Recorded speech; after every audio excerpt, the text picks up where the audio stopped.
Bir milleti yaşatmak için bir takım temeller lazımdır. Ve bilirsiniz ki bu temellerin en mühimlerinden biri sanattır. Bir millet sanattan ve sanatkardan mahrumsa tam bir hayata malik olamaz.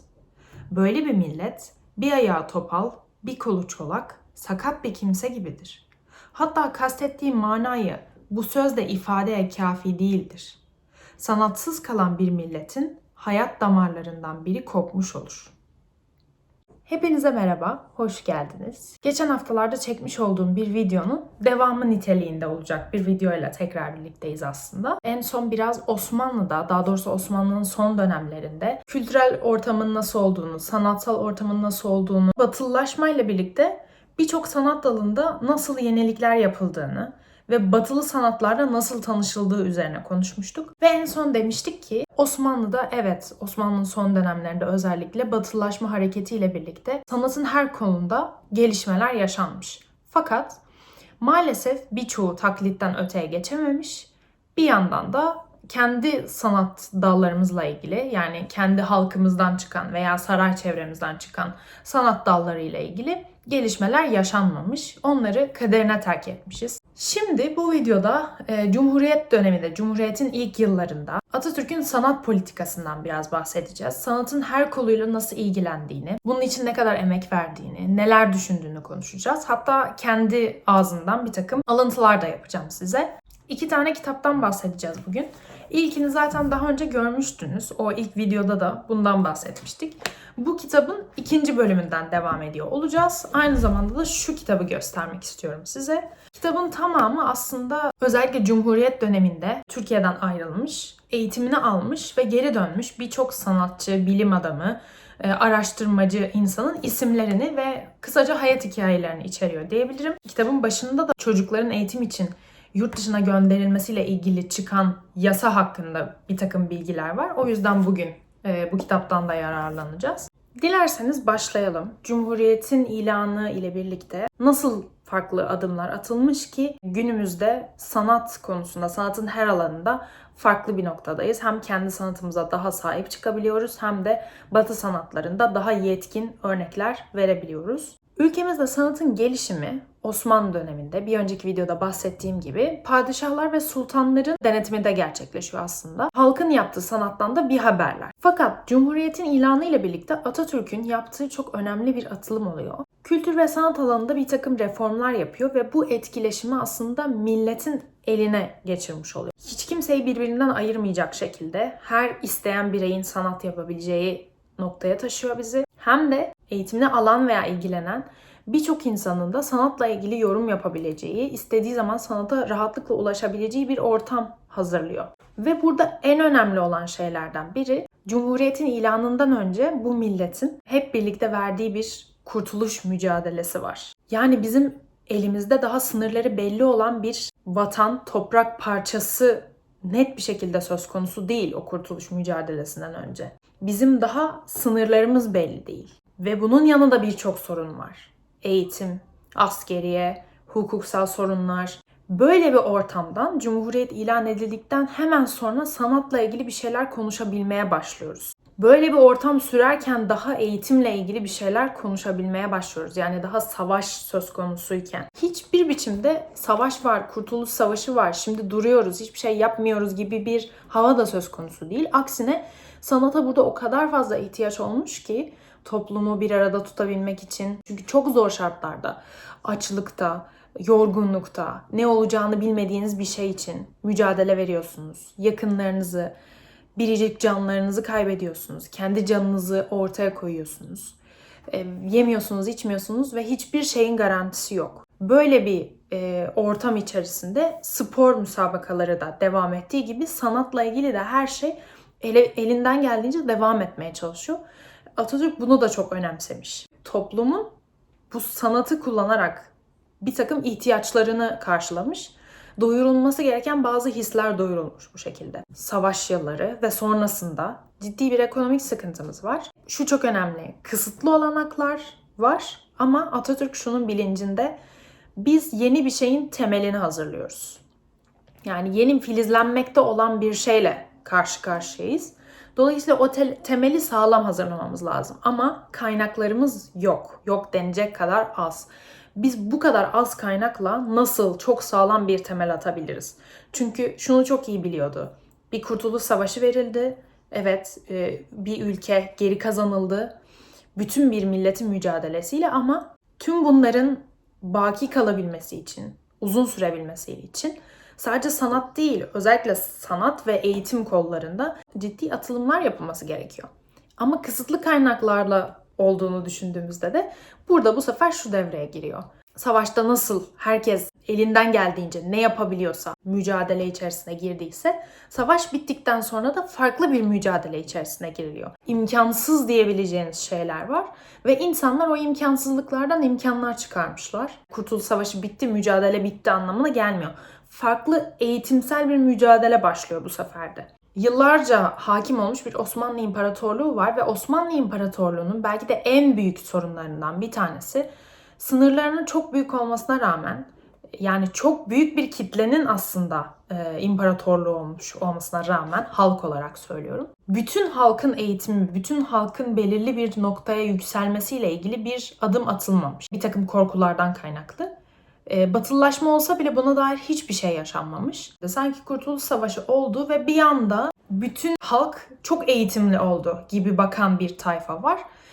Bir tayfa da şöyle bakıyor. Kurtuluş Savaşı oldu. İnsanlar özellikle Cumhuriyet'te yapılan atılımlarla birlikte eskiden çok bilgililerken cahil bırakıldılar. Ve bu iki kutup da aslında yanılıyor. Burada anlatmak istediğim şey şu. Osmanlı Devleti halkını eğitmiyordu. Bir takım korkulardan dolayı son yıllara kadar da eğitmedi. Kurtuluş Savaşı mücadelesi verildikten sonra da bu mücadeleyi veren halk zaten cahildi. Zaten bilgisizdi. Zaten eğitimsizdi arkadaşlar. Yani bu insanlar elleri kalem tutuyordu, okumayı yazmayı herkes biliyordu gibi bir şey. Yani bu en minimal şeyden bahsediyorum. Normal dilini bilmek ve dilini kullanmaktan bahsediyorum. Bunu bile çoğunluk yapamıyor mesela. Öyle bir şey var.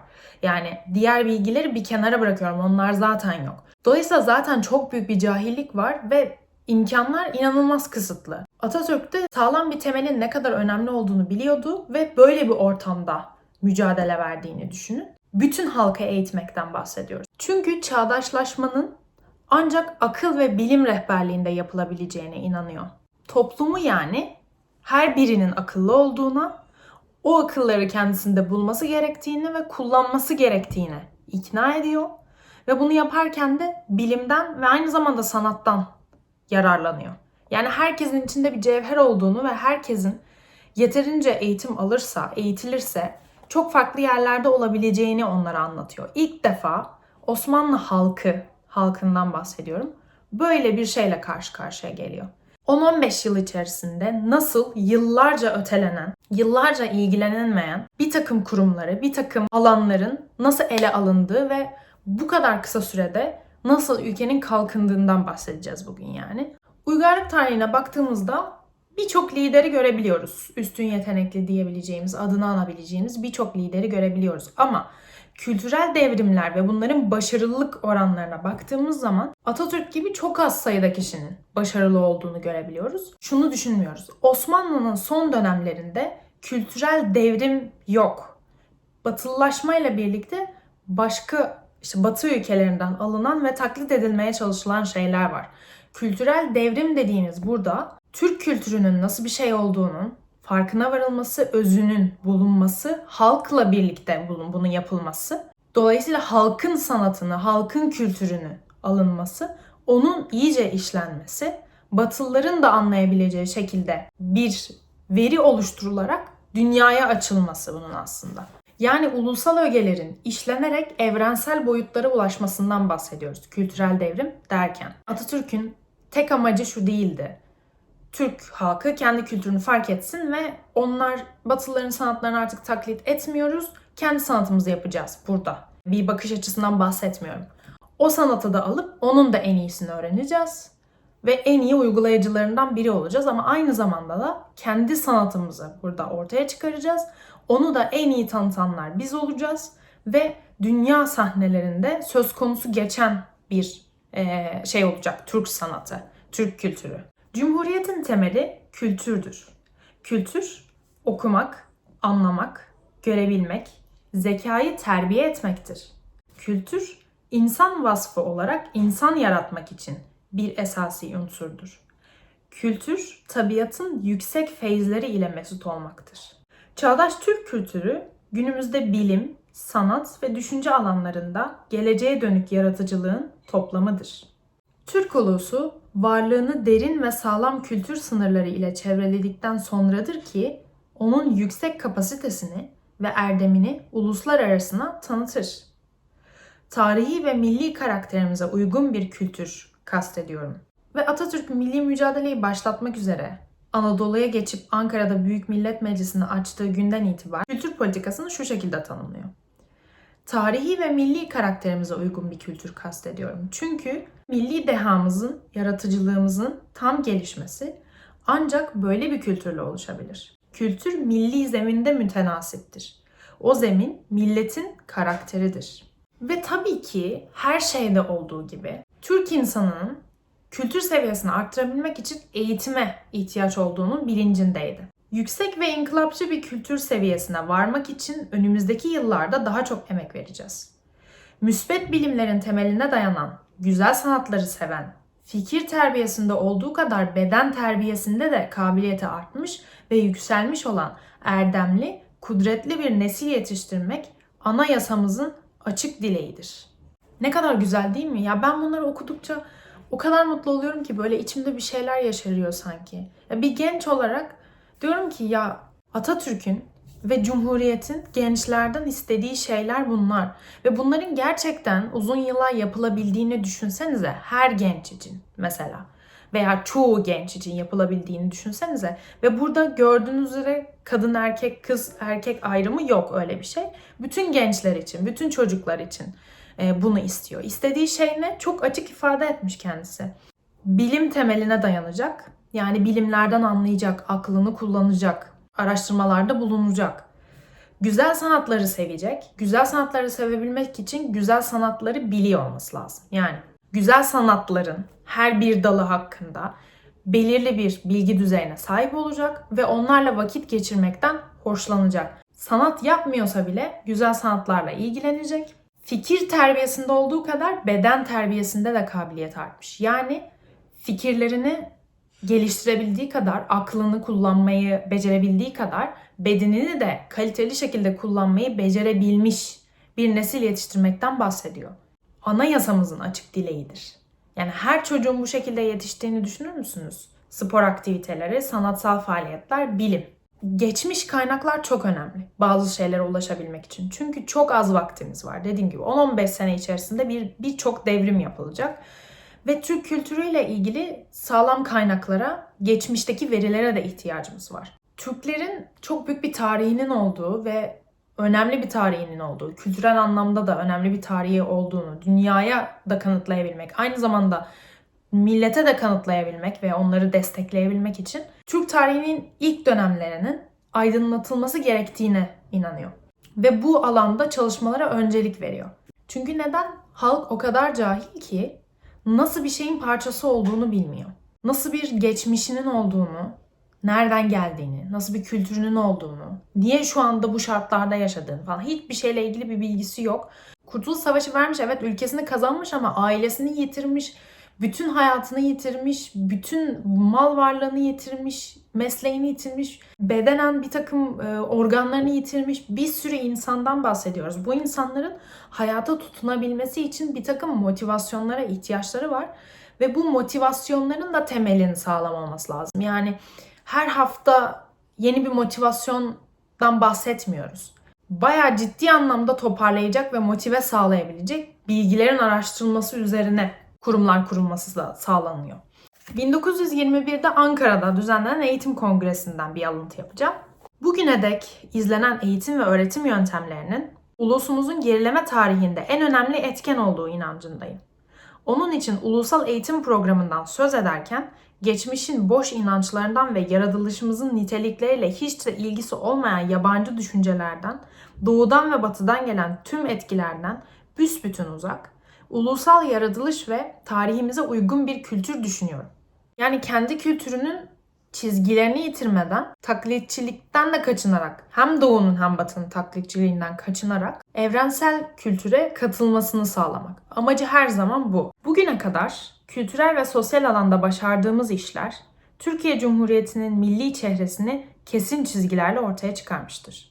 Yeni harfleri, milli tarihi, öz dili, sanat, bilim, müzik, teknik kurumlarıyla, kadını erkeği eşit, modern Türk toplumu bu son yılların eseridir. Türk milleti ancak varlığını derin ve sağlam kültür sınırlarıyla çizdikten sonradır ki onun yüksek verimliliği ve erdemi uluslar arasında tanınır. Bunların hepsi Atatürk'ün sözleri ve ne kadar güzel açıkladığına bakın. Yani aslında burada yapılan gelişmeler, alınan kararlar halkın hiçbir parçasını birbirinden ayırmak için alınmıyor. Tam tersi halkın bir bütünlük içerisinde yaşayabilmesini ve bu bütünlükle birbirinden güç alarak, kuvvet alarak birlikte gelişmesinin amaçlandığından bahsediliyor.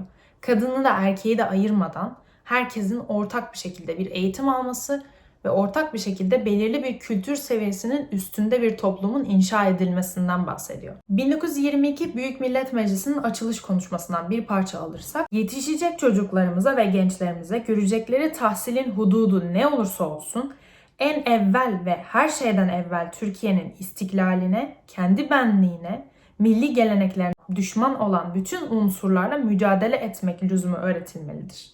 Çocuklarımıza diyor eğitiminde her şeyden evvel Türkiye'nin istiklaline yani geleceğine, varlığına, kendi benliğine yani o kişilerin, gençlerin, çocukların kendi benliklerine, varlıklarına, milli geleneklerine, kültürlerine karşı olan, düşman olan bütün unsurlarla mücadele etmelerini öğretin diyor. Türk tarihinin ilk zamanlarına böyle yavaş yavaş Osmanlı'ya doğru gelerek baktığımız zaman aslında yüzlerce yıl sadece askeri üstünlükle değil, kültürel gücüyle de dünyanın birçok yerine hakimiyet kurduğunu görebiliyoruz. Cumhuriyetten önceki o gerileme ve yıkılışın sebeplerini de genellikle biz yine askeri sebepler, siyasal sebepler, ekonomik yetersizliklerde belki de arıyoruz ama asıl büyük sebeplerden bir tanesi de kültür alanındaki ciddi ihmal. Ve bu yüzden de Atatürk'ün Türkiye Cumhuriyeti'nin temeli kültürdür çıkışını yaptığını görüyoruz. Yani aslında videonun başından beri şu ana kadar anlattığım şey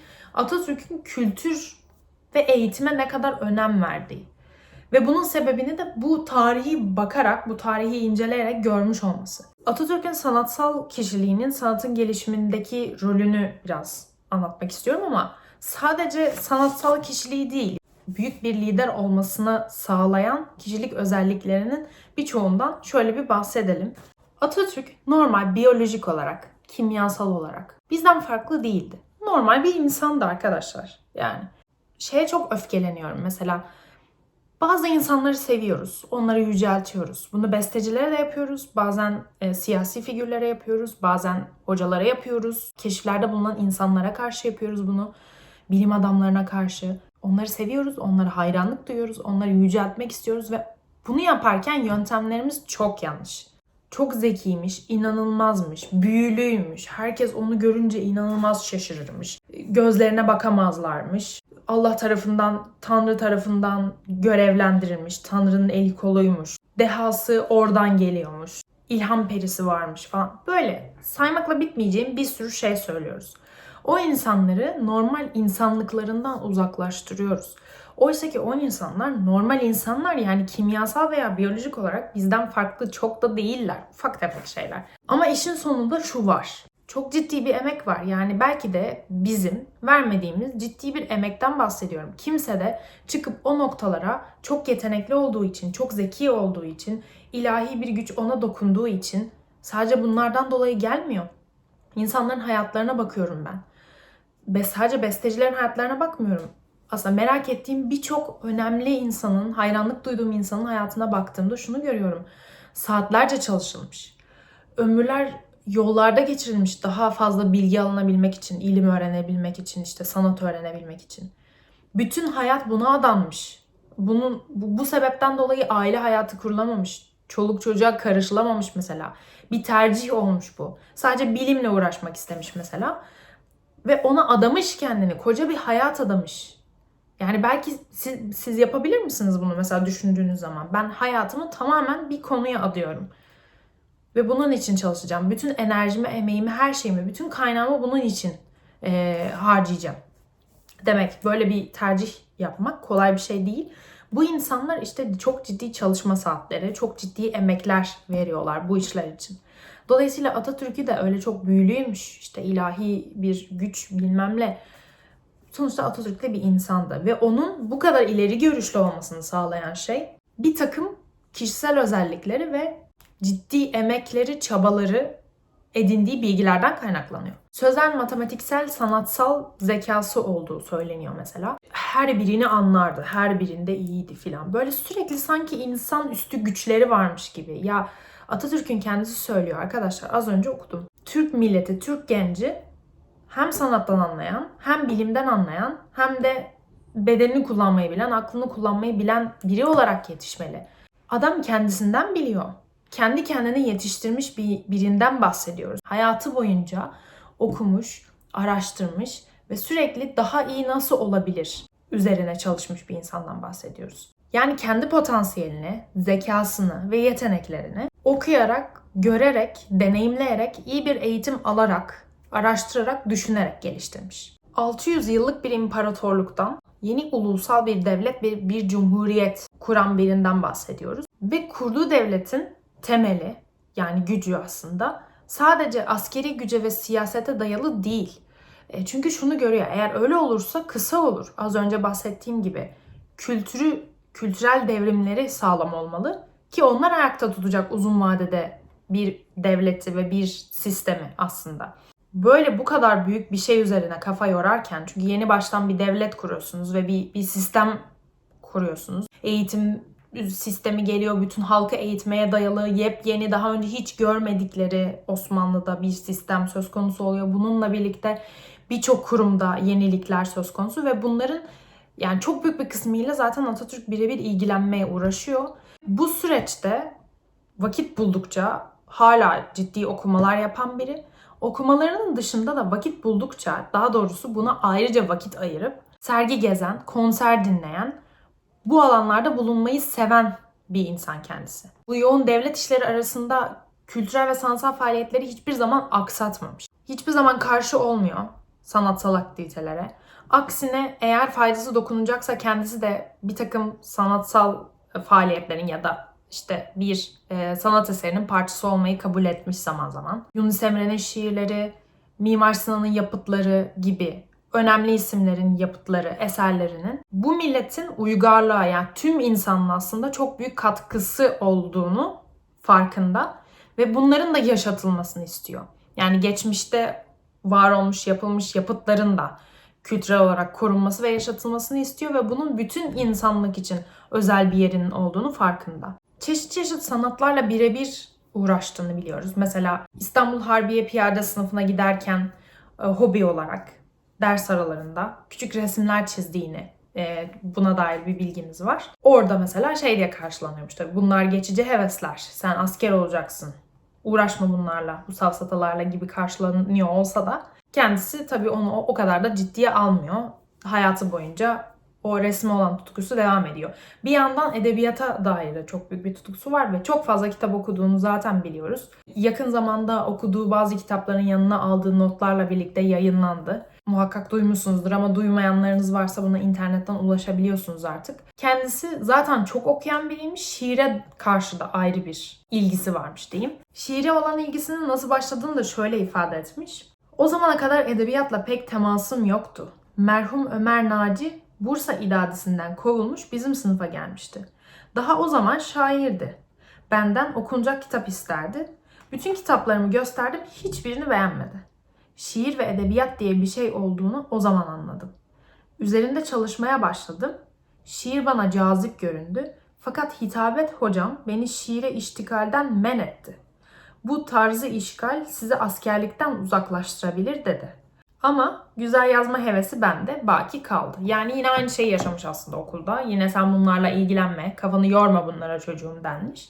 Ama ben çok da takılmadım, yani bu tutkumu devam ettirdim diyor. Kendisi kurmay yüzbaşıyken İstanbul'da sık sık görmeye gittiği bir arkadaşı var. Kendisinin konağında haftanın bazı geceleri toplaşılıyormuş. Ve arkadaşlarıyla birlikte birbirlerine şiirler okuyorlarmış. Burada Atatürk'ün kendi şiirlerini de arkadaşlarına okuduğuna dair bir takım bilgiler varmış. Türkiye Büyük Millet Meclisi'nde de fırsat buldukça şiir okuduğunu biliyoruz zaten. Yani kendisinin aslında şiire ne kadar önem verdiğini ve her fırsatta dile getirdiğini de görüyoruz. Aynı zamanda müzik konusunda da bazı çalgılı kahveler ya da bir takım özel toplantılarda hanende ve sazendelerin söylediklerini ya da işte yeni çıkan bazı eserlerin plaklarını dinlediğinde yani müzikler her zaman ağzına takılıyormuş ve bunları ara ara işte söylermiş kendi kendine kaldığında. Falih Rıfkı Atay şöyle söylemiş. Atatürk Rumeli folklor kültürünü mat sesiyle, güzel ve tatlı söylemekle kalmaz, klasik Alaturka musiki makamlarını da iyi bilirdi. Yani müzikle de içi dışlı olduğunu görüyorsunuz. Yani ne kadar aslında entelektüel ve kültür seviyesi ne kadar yüksek bir insan ve bunlar bir anda olmuyor. Bakın eğitimi sırasında askerlik eğitimi alırken bile aslında bunlarla uğraşma çocuğum, bunlar zaman kaybı denirken kendisi bunun ne kadar saçma olduğunu öngörüyor. Tutkularından uzaklaşmıyor. Her bir alanda olabildiğince bilgi edinmeye çalışıyor. Bunun bir büyük sebebi de şu, merak ediyor olması. Merak ediyor ve sürekli sorguluyor. Sanata olan desteğiyle tabii ki sanatçıya verdiği önemli birlikte adım adım yürüyorlar. Atatürk'ün sanat alanında istediği atılımları atabilmesi için iyi yetişmiş sanatçılara ihtiyacı var ve her zaman iyi yetişmiş, kendini iyi yetiştirmiş, o imkanlar dahilinde kendini iyi yetiştirmiş sanatçılara karşı ciddi bir saygısı var. Onları her daim onurlandırmaya çalışıyor. Bu savaş yıllarında da söz konusu olmuş. Birinci Dünya Savaşı sırasında Çanakkale muharebeleri devam ederken Atatürk teftişe geliyor ve siper duvarlarında asılı hat yazılarını görüyor. Yazıları çok beğeniyor, çok dikkatini çekiyor ve diyor ki bu yazılar kime ait? Tanınmış hat ustalarından Macit Ayral'a ait olduğunu öğreniyor sonra. Ve yanındakiler şöyle diyor. Bu sanat eseri yazılar. Memleket böyle sanatkarları kolay yetiştiremez. Bu sanatkarın burada işi ne? Kendisini yarın ters edeceksiniz. Orada aslında insan olarak yani insan gücü olarak çalışacak insanlardan birisi de bir sanatçı. Atatürk orada aslında çok ciddi şekilde insan gücüne ihtiyacı varken oranın bir sanatçıyı oradan ayırabiliyor. Çünkü onun gücünün farklı olduğunu ve ülkenin böyle sanatçı kolay yetiştiremeyeceğini, ondan çok farklı şekilde yararlanılabileceğini görüyor ve onu oradan ayrı tutuyor. 1923 yılında İzmir Bölge Sanat Okulu'nu ziyaret ettiğinde okulun hatıra defterine bir yazı yazmış. Erişmeye mecbur bulunduğumuz seviyeye bugünkü kadar uzak kalışımızın önemli sebeplerinden biri sanat ve sanatkarlığa layık olduğu derece önem verilmemiş olmasındandır. 1930 yılında Türk Ocağı tiyatrosunu açmak için Ankara'ya gelen Darülbedai, şehir tiyatroları şimdi oldu, Darülbedai sanatçılarına şöyle diyor. Memleketimizde görmeyi candan özlediğim bir hayali gerçekleştirdiniz. Efendiler, hepiniz mebus olabilirsiniz, vekil olabilirsiniz, hatta reis-i cumhur olabilirsiniz. Fakat sanatkar olamazsınız. Hayatlarını bu sanata vakfeden bu çocukları sevelim. Devletin finansal desteği sanata bu anlamda çok önemli bir konu. Çünkü videonun daha en başında söylediğim gibi her konuda eksiyiz ama para konusunda daha da eksiyiz. Çünkü koca bir savaştan çıktık ve kendimizi savunduk aslında. Ya bu bir dünya savaşı değildi. Ondan sonra sadece kendimizi savunduğumuz bir milli mücadeleye giriştik biz. Ve hiçbir şekilde hiçbir anlamda ekonomik, maddi, manevi hiçbir kaynağımızın olmadığı bir durumdayız. Hiçbir yerden öyle sağlam yardım geleceği de yok. Kendi kendinize var olmanız gereken bir süreç. Ve o kadar her şey sınırda veya yok veya eksik ki devletin azıcık var olan finansal kaynağını tamamıyla belki eğitime, hukukun gelişmesine, sanayinin gelişmesine, kurumların, devlet kurumlarının yeniden ayağa kaldırılmasına falan harcanması gerekiyor. Ama o kadar yokluktayken bile Atatürk'ün sanat politikalarına bir takım bütçeler ayırdığını görebiliyoruz. Bu da aslında sanata ne kadar fazla önem verdiğini gösteriyor. Ayrılan ekonomik pay aslında nerelere gidiyor? Sanatsal etkinliklere bir kere gidiyor. Bu etkinliklerin devam ettirilebilmesine katkıda bulunmak için. Sanat eserlerinin onarımına gidiyor. Çok önemli, değerli sanat eserleri var. Onları sadece ulusal boyutta görmediğini, global olarak her insan için, yani insanlık için önemli olduğunu düşündüğünü söyledim. Bu sebepten dolayı da o büyük sanat eserlerinin onarılması ve daha iyi şartlarda bakılmasını isteyen bir finansal etkinlik var. Kazılar, arkeolojik kazılar da bunun büyük bir parçası. Çünkü bir yandan da yine videonun başlarında dediğim gibi Türklerin tarihine dayalı veya o coğrafyanın tarihine dayalı bilgilere ihtiyacımız var, araştırmalara ihtiyacımız var. Ve aynı zamanda da tabii tüm insanlığa olan bir takım bilgi akışı olacak. Çünkü sonuçta o topraklar altında neyin yattığını öğreniyorsunuz ve bu bütün insanlık için yine önemli olan bir şey. Buna bir finansal kaynak ayrılıyor. Müze kurulmasına tabii ki aynı şekilde sanat eseri almaya, Türk sanatçılardan devlet adına sanat eseri alınması, bir resim alınması, heykel alınması, devletin bütçesinden o sanatçıya destek olunmasından bahsediyor burada. Bir de sanatçılara eğitmek. Bu sanatçılara eğitmekte nasıl hem ülkenin içerisinde bu sanatçılara eğitmek için kurumların kurulması, sanatçıların desteklenmesi, yani devletten burs alabilmeleri. Bunun dışında bir de biraz daha ilerleyen yıllarda sanatçıların yurt dışına gönderilmesi, iyi bir eğitim almalarının devlet bursuyla sağlanması, belirli şartlar dahilinde tabii. Ve sonrasında onun geri çağrılması ve burada eğitim verebilmesini sağlayacak kurumların kurulması. Yani sanat anlamında sanata ayrılan finansal pay bunlara gidiyor. Yine Eğitim Bakanlığı için ayrılan bütçeyle ilgili Cemal Kutay şöyle diyor. Türkiye Cumhuriyeti'nin 1930 yılında bütçesi 190 milyon liradır. Genel bütün bütçeden bahsediyoruz.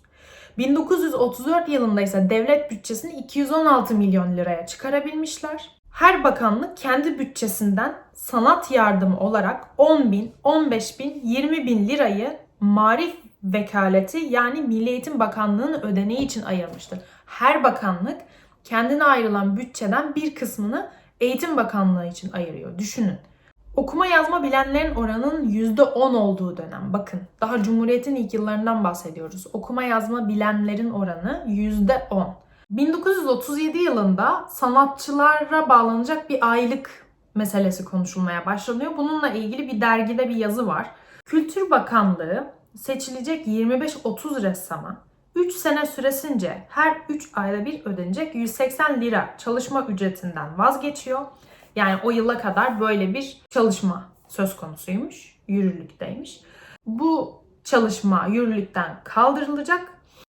30 ressama 3 sene için çalışma ücreti verilmeyip ancak ressamlıkla geçimini sağlayanlar 3 ay çalışacaklar ve eserlerini jüriye verecekler. Jüri bunların içinde en başarılı olanlara değerlendirecek ve eserin sahibine de 3 aylık emeğinin karşılığı olan 180 lirayı verecektir. Şimdi burada diyor ki aslında normalde ressamlara aylık bağlanacakmış. Ressamlara aylık bağlanmasından vazgeçiliyor ve 3 ay boyunca bir esere çalışmaları ve bunun bir yarışmaya sunulması bekleniyor. O yarışmada yeterince yeterli bulunan eserlerin sahiplerine o 3 aylık emeklerini totalde veriyorlar. Yani öyle her ay bir paraya bağlamıyorlar. Ve bunu da devletin bütçesi yetmediği için değil sadece şu düşünceden dolayı da yapıyorlar. Ressamlara aylık bağlanması konusu ressamlar arasında hakaret addedileceği için onların bu paraya tenezzül etmeyeceklerini ve böyle bir paraya da ihtiyaçlarının olmadığını düşünüyor. Yani gerçekten emeğinin karşılığını aldıklarını hissetmeleri için yarışma düzenine bağlıyorlar. Aslında bunu da bir kenara koyarsak her türlü sanatçıyı desteklenmek için bir takım yollar deneniyor. İster beğenirsiniz, ister beğenmezsiniz. Burada şunu görüyoruz. İki farklı şekilde ressamlara resim yapabilmeleri için hayatını resimden kazanan insanlara maddi imkan sağlanıyor bu yıllarda daha. Ve tabii ki daha önce bunlar hiç yapılmamış. Bunların yapılmaması bir kenara, bunlar düşünülmemiş bile. Üzerinde düşünülmemiş yani. Öyle olunca da deneniyor. Yani bir onu deniyorlar, bir bunu deniyorlar. Hangisi daha doğru olur, düzgün olur, sanatçıyı da kırmaz, devlet için de iyi olur, finansal olarak da iyi olur diye yolunu arıyorlar. Bunu yaparken de işte yarışmalar düzenliyorlar, projeler hazırlatıyorlar. Devlet için özel sanat eserleri, yani sipariş üzerine sanat eserleri hazırlatıyorlar. İyi sanat eserleri ortaya çıkabilmesi için de bir ödüllendirme sistemi koyuyorlar. Yani bu size belki garip gelebilir. Ben de şimdi kendi açımdan baktığımda günümüzde sanatçıların yarıştırılması gerçekten garip geliyor bana. Ama o şartlara baktığınız zaman bir gelişme söz konusu. Yani gelişme çağları. Her sanatçı kendini geliştirebilecek bir imkan bulmuş ve orada daha fazla motive olabilmeleri için yarışmalar düzenleniyor. Yani olimpiyatların çıkış noktası gibi aslında. Daha sonra şimdi günümüzde artık çok başka yere vardı mevzu. Artık insanüstü bir yere vardı. Bu sanatta da aynı şekilde, sanat yarışmalarında da aynı şekilde devam ediyor. İşte en hızlı Bumblebee çalan falan gibi şeylere döndü. Bunlar insanüstü ve saçma şeyler. Zaten herkes çok iyi çalıyor mesela piyano yarışmalarında. En ufak hatanıza bakıyorlar. Eleyebilmek için, sizi elemek için çabalıyor jüriler. Öyle bir noktaya evrildik. Bu insani bir şey değil ama şu şartlara bakarsak herkes bir şey öğrenmeye çalışıyor. Ve bunu yaparken de ciddi bir ekonomik sıkıntı var. Bir kere sanat eserinin ve sanatçının ne kadar önemli olduğunu görmüşler. Bence şu anda göremiyoruz biz bunu. Dünya göremiyor yani sanatçının ne kadar önemli olduğunu. Dünyada bir takım krizler olduğunda veya ülkemizde de bir takım işte afetler olduğunda, bir takım yaralayıcı şeyler yaşandığında veya onu geçelim Covid yaşadık mesela öyle bir şey olduğunda ilk olarak sanatçılardan vazgeçiyoruz. Ve sanatçılar da şöyle düşünüyorlar. Biz acaba başka bir şey yapmalı mıydık?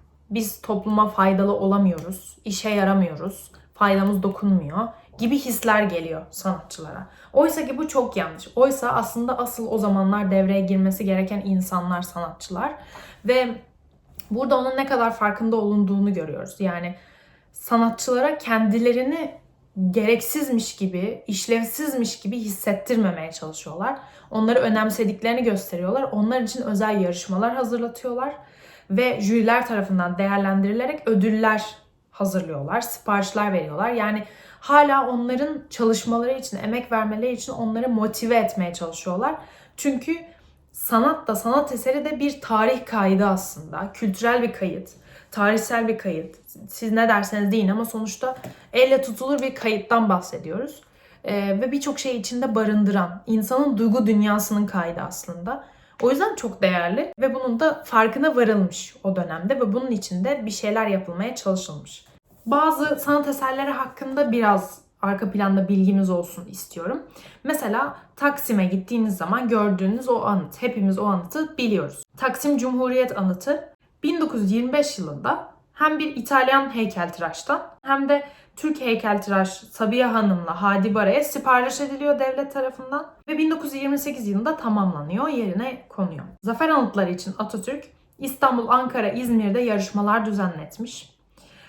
Ankara'daki Ulus Anıtı için yine uluslararası yarışma düzenletilmiş.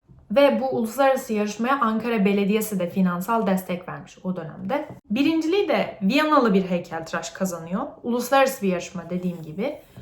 Bu sayede de şu sağlanıyor aslında Türk kültürünün de uluslararası anlamda konuşulması ve uluslararası anlamda sanat eserlerinin de çıkması. Yani farklı bir bakış açısından bahsediyoruz. Tabii ki Türklere de yaptırılabilir ama hem Türklere anıtlar yaptırılıyor hem de uluslararası anlamda anıtlar yaptırılıyor. Hepsinin ayrı amaçları var. Arma yarışmaları yapılıyor, fotoğraf yarışmaları düzenleniyor. Bunları grafikte tarihsel olarak size göstereceğim.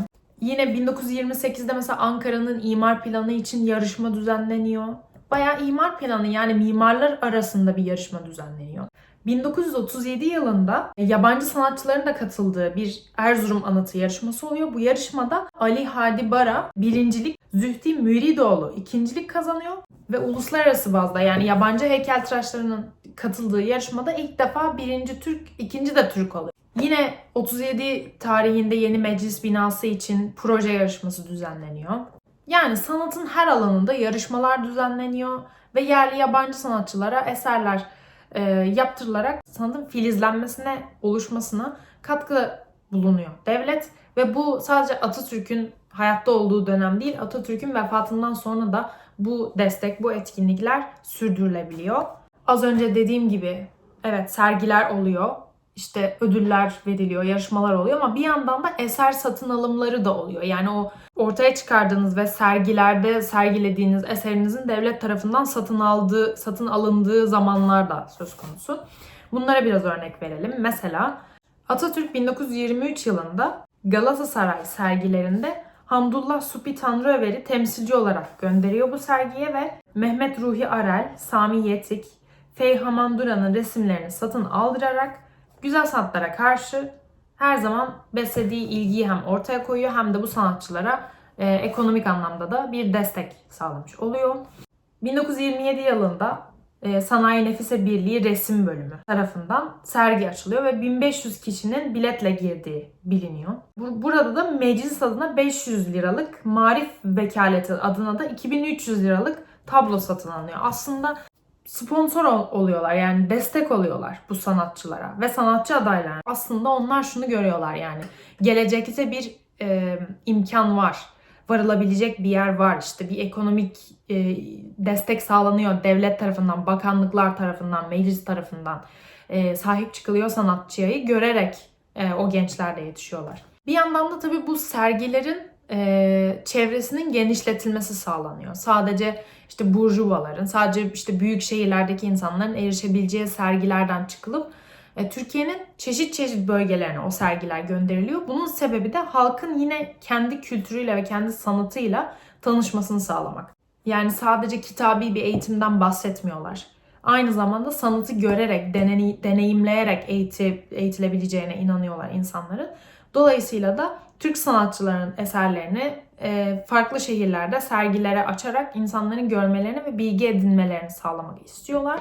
Bu meclis tarafından veya işte bakanlıklar tarafından eserler satın alınırken orada seçilen resimler hep sabit resimler, hep aynı sanatçıların resimleri de olmuyor mesela.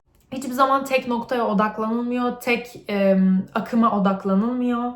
Daima farklı fikirler, farklı üslupların üzerinde olmasına dikkat ediliyor. Çeşit çeşit üsluplar, yani her anlamda destekle yanınızdayız. Siz her alanda çalışabilirsiniz gibi bir destek söz konusu. Devlet resim ve heykel sergileri oluyor 1929'dan 1960 yılına kadar.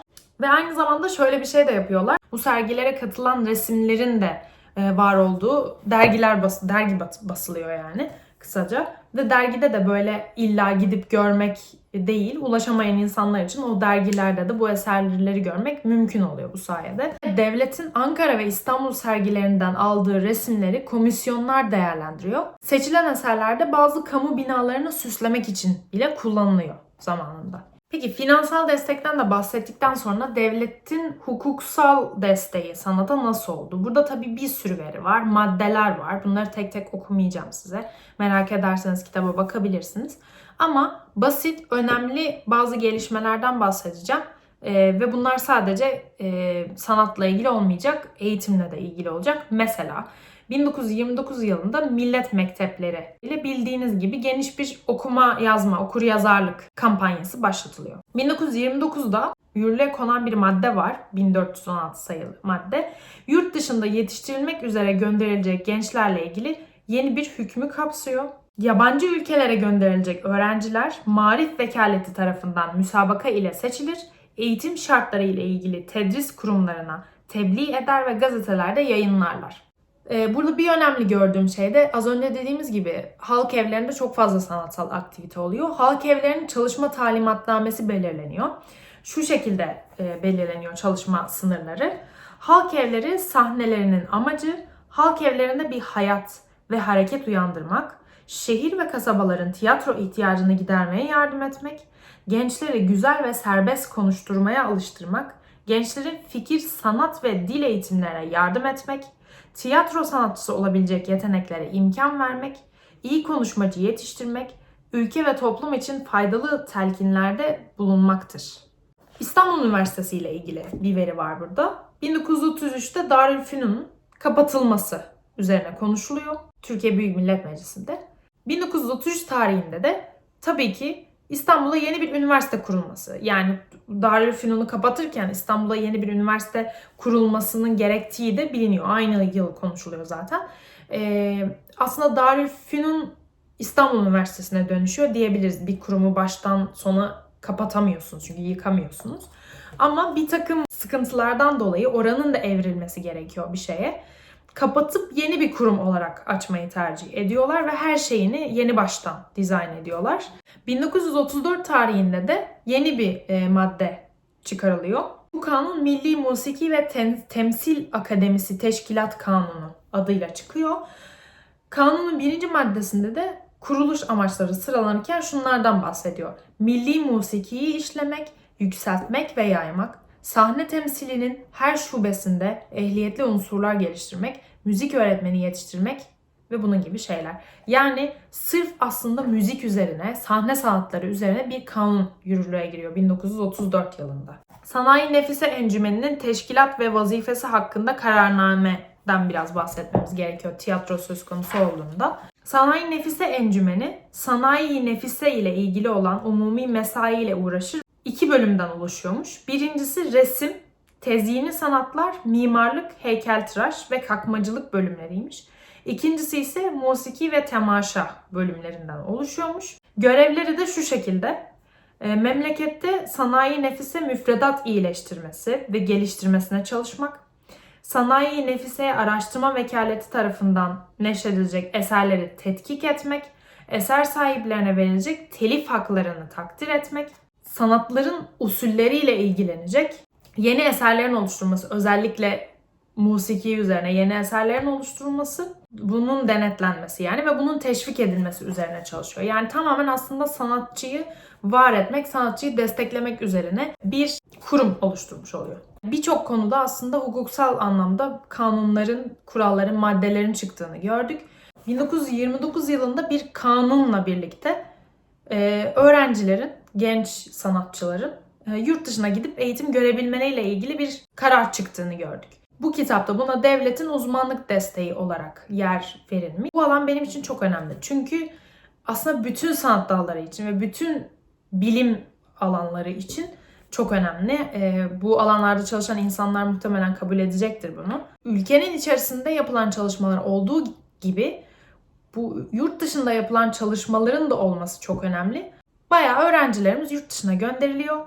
Orada eğitim alıyorlar ve geri çağrılıyorlar. Burada eğitim vermeleri sağlanıyor. Aslında kısaca yapı bu. Ve videonun başında bahsettiğim şu kitap, Türk Prometeler, aslında tamamen bundan bahsediyor. Bu yasadan bahsediyor ve bu yasayla giden onlarca insanın hayatından bahsediyor. İlginizi çekerse bir bakabilirsiniz. Ne yapmışlar, nasıl gitmişler, nasıl bir destek sağlanmış bu insanların her birine. Bu sağlanan destek bu insanların her birinin hayatında nasıl bir değişim yaşatmış ve hepsinin isimlerini biliyoruz şu anda, anlıyoruz bu insanları. Biraz bu kitaba geçelim ve size öncelikle şunu anlatmak istiyorum. Sonuçta zaten yazarımız neden Prometeler dediğini söylüyor. Türk Prometeler, yani Cumhuriyet'in öğrencileri de tıpkı Prometheus gibi medeniyetin yükseldiği ülkelere giderek oradaki bilgiyi meşalelerine alıp kendi ülkelerindeki aydınlanmayı sağladılar.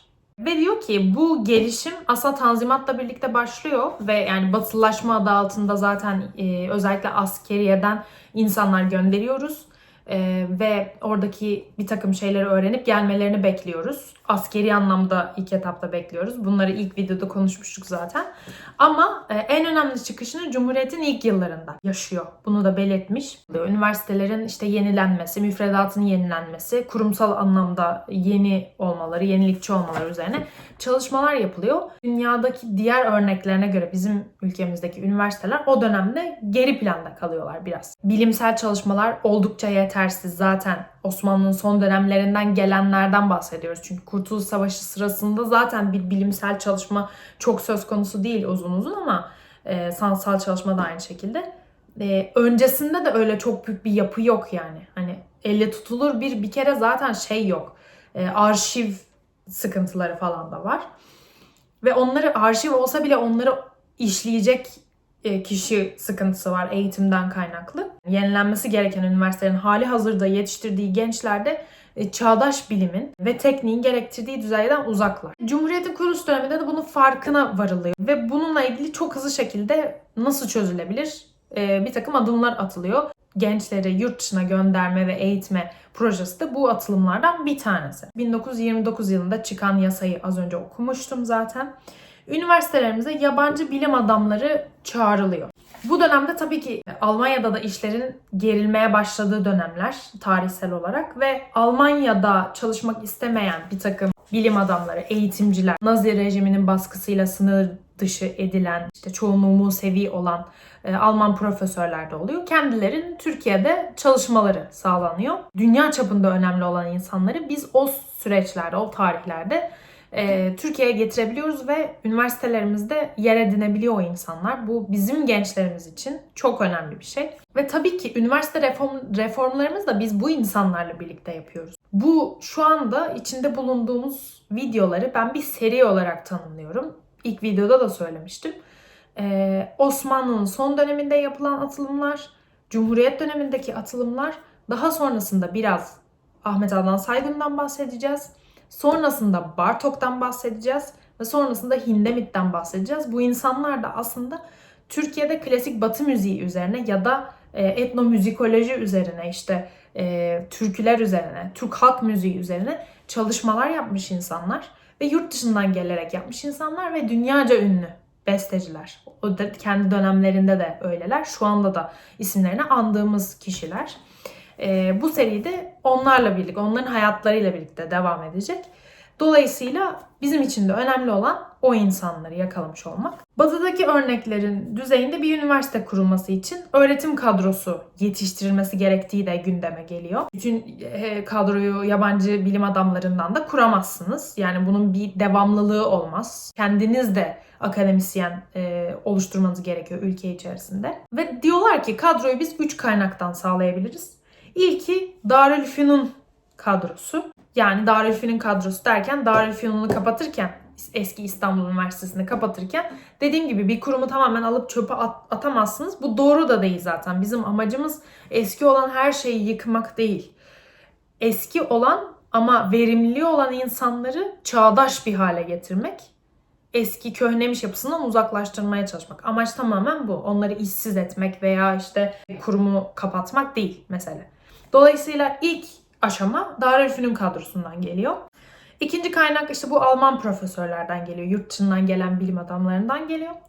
Üçüncü kaynak da Mustafa Kemal'in bizzat önerisiyle başarılı lise ve üniversite öğrencileri arasından seçilecek gençlerin Avrupa'ya gönderilip oradan eğitim alması ve eğitimlerini tamamlayarak geri dönmeleri üzerinden oluşturulacak akademik kadro.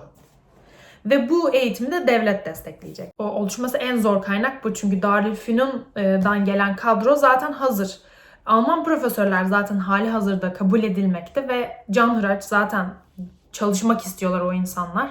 Onlara iyi bir yaşama imkanı da sunuyor bu durum. Onlar da kolaylıkla entegre edilebilir ama bunların her ikisi de bir süreklilik sağlamayacak. Ve tam anlamıyla bir çağdaşlaşma da sağlamayacak. Özgün bir çağdaşlaşma. Atatürk de buna karar veriyor ve oldukça iyi bir fikir. Sonuçları inanılmaz olmuş çünkü. Tabii en zor olan bu üçüncü kaynağın oluşumu için bazı ekstra atılımların atılması gerekiyor. Hükümet programında uygulama şu sözlerle tarif ediliyor. Halkın talim ve terbiyesi için gece dersleri ve çırak mektepleri tahsis olunacak. Halk lisanı ile halkın ihtiyacına muvaffık milli güzidelerin yetiştirilmesi için istidat ve kabiliyetli tebarüz eden ve ailesinin kudreti maliyesi müsait olmayan, yani ailesinin durumu müsait olmayan gençler orta ve yüksek mekteplerde sureti mahsusada himaye ve muavenete mazhar olacakları gibi ihtisas peyda etmeleri için Avrupa'daki irfan mekteplerine gönderileceklerdir. Daha yıl 1923. Yani bunun kanunlara konulması, işlenmesi 1928, 29, 30 o yıllara tekabül ediyor ama biz daha 18 Ağustos 1923'teyken bunu hükümet programında uygulama teklifi olarak görüyoruz. Hangi alanlarda olacak peki? Bu bilim, sanat, teknik, siyaset alanlarında yetiştirmek üzere yetenekli öğrencilerin Avrupa'ya gönderilmesi süreci başlatılıyor bu sayede. Ve ilk grup 1924 yılında hemen bu şansı yakalıyor. 1924 Ekim'inde Cumhuriyet'in 1. yıl dönümünün kutlamasında program çerçevesinde ilk sınav açılıyor. Sınav sonuçlarına göre 22 kişiden oluşan bu ilk grup Almanya ve Fransa'da öğrenim görme şansı yakalıyorlar. Ve bu sırada dediğim gibi 1924, yani çok ciddi bütçe sıkıntılarımızın olduğu bir dönemde biz 22 tane genci Almanya ve Fransa'da eğitim görmeye gönderebilecek bir finansal kaynak ayırıyoruz biz bu işe. Fen bilimleri, siyasal sosyal bilimler, güzel sanatlar, arkeoloji alanlarında gönderiliyorlar. Ve 1928-1945 yılları arasında bu sürekli olarak devam ediyor. Almanya, Fransa, Belçika, İsviçre ve İngiltere'ye yılda ortalama 120 öğrenci gönderiyoruz. Burada yazarımız Kansu Sharma'nın Mete Tunçay'la yapmış olduğu bir söyleşisi var.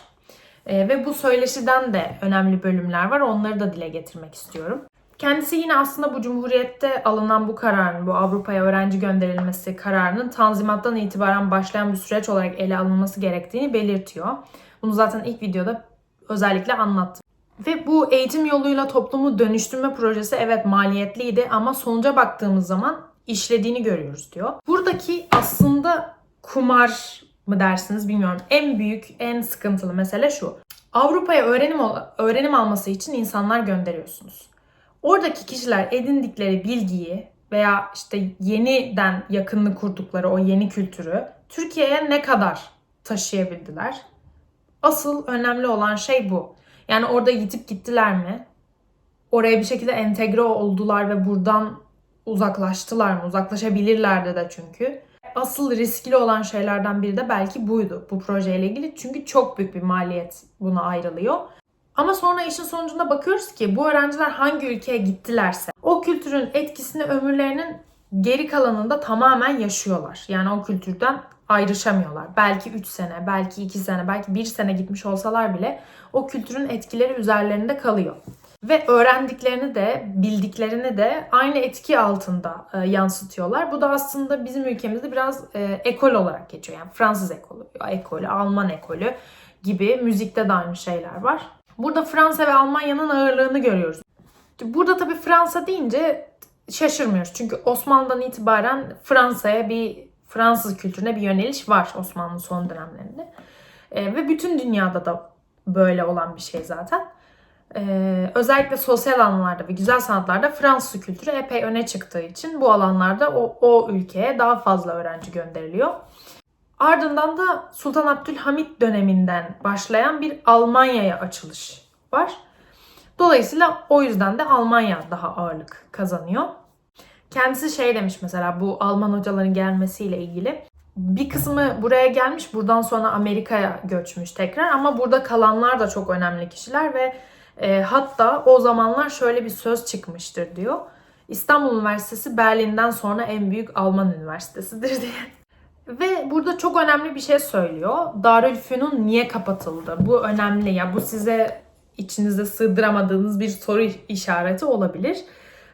Çünkü sonuçta üniversiteye ihtiyacım var. Darülfünun'u niye kapatıyorsun? Direkt onu ismini değiştir, devam et. Zaten aslına bakarsanız benzer bir şey oluyor. Çünkü oradaki kadroyu da alıyor ama bir takım elemeler gerçekleşiyor. Bir takım oradaki müfredatlar tabii ki değişmek zorunda. Sıkıntılı bir kurum, çürümüş bir kurumdan bahsediyoruz.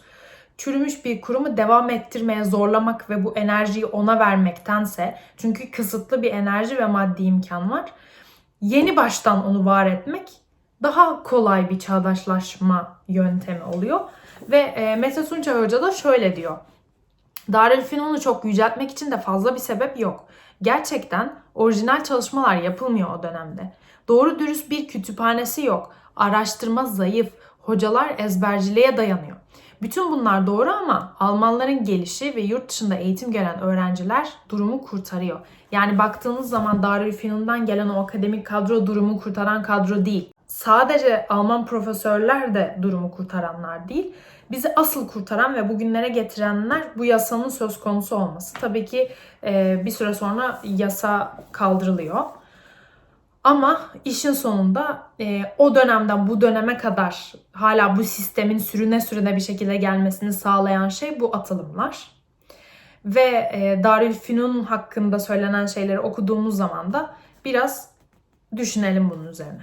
Yetişmiş insan profili hazırlamak. Yani bu bütün devrimler için vazgeçilmez olan şey bu. Bu hedefin ilk aşamaları eğitim birliği, ilköğretimin zorunlu kılınması, kız ve erkeklerin birlikte okuması planları ilk hedefler. Ortaklaşa bir paydada buluşabilmelerini sağlamak, yani bütün bir milletin çocuklarının. Ve eğitimin, en azından ilköğretimin zorunlu kılınması. Bu inanılmaz önemli bir yasa arkadaşlar. Bu kadar eğitimsiz kalmış bir toplum için çok büyük bir yasa. Tanzimattan itibaren evet bir atılımlar yapılıyor ama bu atılımların hiçbiri halka ulaşmıyor zaten. Çünkü hiçbiri zaten halk için değil. Kimse halkı düşünmüyor, önemsemiyor. Bu insanlara ilköğretim zorunlu kılınıyor bir noktada. Bu bile toplumun eğitim ve kültür seviyesini inanılmaz noktalara taşıyor. Bazı şeyler vardır ki bir kanunla, bir emirle, bir düdük çalarak düzeltilebilir. Ama bazı şeyler vardır ki kanunla, emirle, milletçe omuz omuza boğuştuğumuz halde düzelmezler. Fesi atar, şapkayı giyer adam. Ama alnında fesin izi vardır. Siz sarıkla gezmeyi yasaklarsınız. Kimse sarıkla dolaşmaz ama bazı insanların başındaki görünmeyen sarıkları yok edemezsiniz.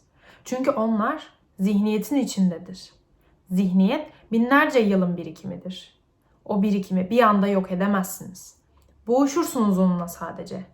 Yeni bir zihniyet, yeni bir ahlak yetiştirinceye kadar boğuşursunuz ve sonunda muvaffak olursunuz. Her zaman sözlerinin başarıyla, iyilikle, işte zekilikle, olumlu bitmesi çok hoşuma gidiyor benim. Bunlar onun ne kadar işte iyimser olduğunun göstergesi değil yani. Bunların hepsini bilinçli olarak yapıyor. Bu bir cesaretlendirme, bir yüreklendirmedir. Bunu yaparsanız muvaffak olursunuz. Birinin size bunu yaparsan başarılı olursun demesi bile sizin motivasyonunuzu ne kadar fark ettirir. Onun dışında söyledikleri şeylerden çıkacak çok fazla şey var zaten. Cumhuriyetin ilanı ile birlikte az önce söylediklerimin dışında okuma yazma eğitimi, yani okur yazarlık çok önemli bir boyut kazanıyor. Bu okuma yazma seferberliği tabii bir takım kurumlar altında olması gerekiyor. Burada Türk Ocakları'nın Halk Evi adı almasına karar veriliyor. Bünyelerinde gece okulları ve seyyar okulların kurulması amaçlanıyor. Halk evleri sayesinde de okuma yazma seferberliği destekleniyor ve halkın büyük bir kısmının okuma yazma öğrenmesi amaçlanıyor. Türkiye'deki eğitimin eksikliklerini sadece Türkiye'deki insanlarla çözmeye çalışmıyorlar, bulmaya çalışmıyorlar. Batılı uzmanları da getiriyorlar ve batılı uzmanların da rapor yazmasını istiyorlar. Bu uzmanların raporları sayesinde de aslında öğrencilerimizi Avrupa'ya göndermenin kararını alıyoruz. Zaten 1923 yılında uzmanları çağırıyoruz. Aslında onların görüşleri sayesinde de şunu iyice fark ediyoruz. Bu iş yurt dışına, Avrupa'ya gitmeden, oradaki usulü öğrenmeden çok da olmayacak. Çünkü taklidini başarısız bir şekilde yapmak hiçbir yere vardırmıyor. Başarılı bir şekilde öğrenip, başarılı bir şekilde o sanat akımlarının eserlerini verecek insanlara ihtiyaçlarımız var. Ya da işte bilimsel anlamda da aynı şekilde, her alanda aynı şekilde, akademide de aynı şekilde. Tabi burada sadece Atatürk'ün bir mücadele verdiğini görmüyoruz. Atatürk'ün yanında yer alan ve bu mücadelede ona yardımcı olan bazı kişilerin adı geçiyor. Mesela bir tanesi Maarif Vekili Mustafa Necati. Biraz kendisinden bahsedeceğiz. Bir de Hasan Ali Yücel. Biraz da ondan bahsedeceğiz. Mustafa Necati ziyaretlerde bulunuyor bazı yurt dışına ve özellikle Almanya'dan çok fazla etkileniyor. Avrupa'dan dönüşünde verdiği 19 Mart 1927 günü bir beyanatı var. Memleketimizde bilhassa terbiye-i bedeniye teşkilatına ve sanayi nefiseye ihtiyaç görülmektedir. Bunun teminine çalışılacaktır. Sanayi nefise ve meslek mektepleri için mütehassıslar getirilecek ve Avrupa'ya talebe gönderilecektir, diyor kendisi. Mustafa Necati'nin meclisteki bir başka konuşmasında da şunu görüyoruz. Bizim için Avrupa'ya geniş nispette talebe göndermek ve gelenlerden azami nispette istifade etmek hayati bir zarurettir. Gönderdiğimiz talebenin hakkıyla istifade etmesi için en kati tedbirleri aldık. Gittikleri müesseseleri idare edenlerle daimi muhabere ve münasebette bulunarak talebemizin oradaki mesaisini yakından takip ediyoruz. Heyeti aliyenizin tasvibine iktiran ederse bu sene de muhtaç olduğumuz ilim şubeleri için yeniden fazla talebe göndereceğiz. Bu anlamda aslında ne kadar güvende hissederek gittiklerini de düşünün. Çünkü o kurumlarla, o kurumdaki hocalarla, yöneticilerle, her türlü şeyle iletişim halinde devlet. Avrupa'ya öğrenciler gönderirken başta tabii ki elimizde ne varsa onlardan göndereceğiz. Ne kadar eğitim alabildilerse çocuklar. Sonuçta bir kültürel çatışma yaşayacaklar yani. Eğitimsel anlamda da yaşayacaklar. Bir yandan o çocukları, çünkü bu yasa devam edecek ve biz çocukları göndermeye devam edeceğiz belirli bir süre. Bir yandan o çocukların yaşayacakları o çatışmayı en aza indirmek istiyorlar. Yani bilgi eksikliğini olabildiğince aza indirerek çocukları göndermek istiyorlar. Çünkü o da bir şok arkadaşlar. Yani burada hiçbir şey bilmeyerek devletiniz sizi destekliyor, %100 bursla gönderiyor. Sizin bir şeyler öğrenip o okulları başarıyla geçerek geri dönmeniz bekleniyor. Oradaki kültür şoku ve yaşadığınız her türlü şok çok büyükken bu böyle bir görevi üstlenmek acayip psikolojik bir yük. Bunu Saygun videosunda da ayrıca konuşuruz zaten detaylıca. Dolayısıyla oradaki çocukların o şokunu en aza indirmek için buradaki eğitimin daha iyi olması amaçlanıyor. O çocuklar gönderilmeye başlanırken, çünkü kaybedecek zaman yok. Bir yandan da o çocuklar geri döndüklerinde burada eğitim vermeleri beklenecek ya bu insanlara. Bu insanların eğitim verecekleri ideal kurumlar kurulması gerekiyor. Dolayısıyla biz bu öğrencileri eğitim için gönderirken burada boş oturmuyoruz. Aynı zamanda kurumlarımızı iyileştirmeye, eğitim müfredatlarını yenileştirmeye çalışıyoruz. Az önce dediğim gibi 1924'te 22 kişi Almanya'ya ve Fransa'ya gitme hakkı kazanıyor. Ve Almanya ve Fransa'ya derken 2 kişi Almanya'ya, 20 kişi de Fransa'ya gönderiliyor. Yani Fransa'nın yine ağırlığı daha yüksek gördüğünüz gibi. Vatan Gazetesi'nin 1. sayfasında Avrupa'ya tahsile gidecek gençlerimiz başlığı altında Maarif Vekaleti tarafından muallimlik tahsil edilmek üzere birkaç gencin Avrupa'ya gönderilmesini kararlaştırdığını yazmıştık. Yapılan müsabaka imtihanının muvaffak olan gençlere dün harcırahları tesviye edilmiştir. Yani yollukları verilmiştir. Bunlar 3 güne kadar Avrupa'nın muhtelif şehirlerine gidecekler. Bu gençlerden Vildan Aşir ve Suat Hayri Beyler beden eğitimi, terbiyeyi bedeniye yani tahsili için Belçika'nın Grand şehrine, Ulvi Cemal Erkin ve Cezmi Rıfkı Beyler musiki tahsili için Paris'e, Sadi Bey, Sadi Irmak, Ulûm-i Tabiiye yani doğa bilimleri tahsili için Berlin'e, Muhittin Sebati ve Refik Beyler de resim tahsili için Paris'e gideceklerdir. Burada gördüğünüz gibi sanat tahsilleri genelde Paris'te oluyor. Ve müzik anlamında ilk Ulvi Cemal Erkin ile Cezmi Rıfkı Beyleri görüyoruz. Atatürk'ün yurt dışına gidecek öğrencilere çektiği bir telgraf var. Ben bunu okuduğumda tüylerim diken diken olmuştu.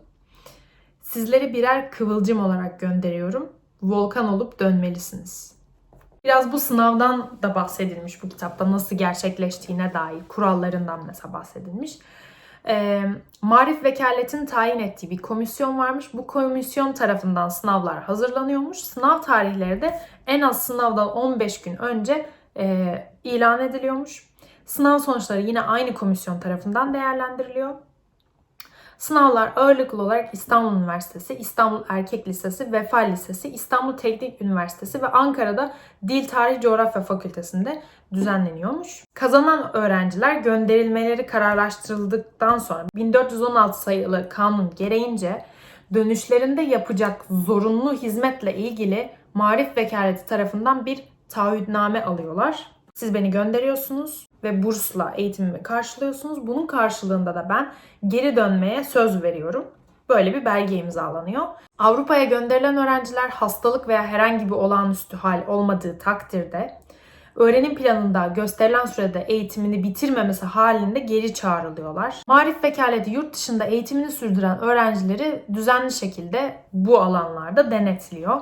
Ve bu kapsamın içerisinde tabii ki ailesinin kendi imkanları olan öğrenciler de dahil ediliyor. Yani siz diyorsunuz ki ben çocuğumu yurt dışına göndereceğim. Tamam, size de destek sağlanıyor. İletişim desteği sağlanıyor en azından. Parasını ailesi karşılayabilir ama o şekilde o çocuklarla da ilgileniyorlar. Yani o çocukları da sahipsiz bırakmıyorlar, öyle söyleyeyim. Ailesi gönderiyor ama hani ne yapıyormuş bakalım, gelip ülkesine fayda sağlayacak mı'nın planını yapıyorlar.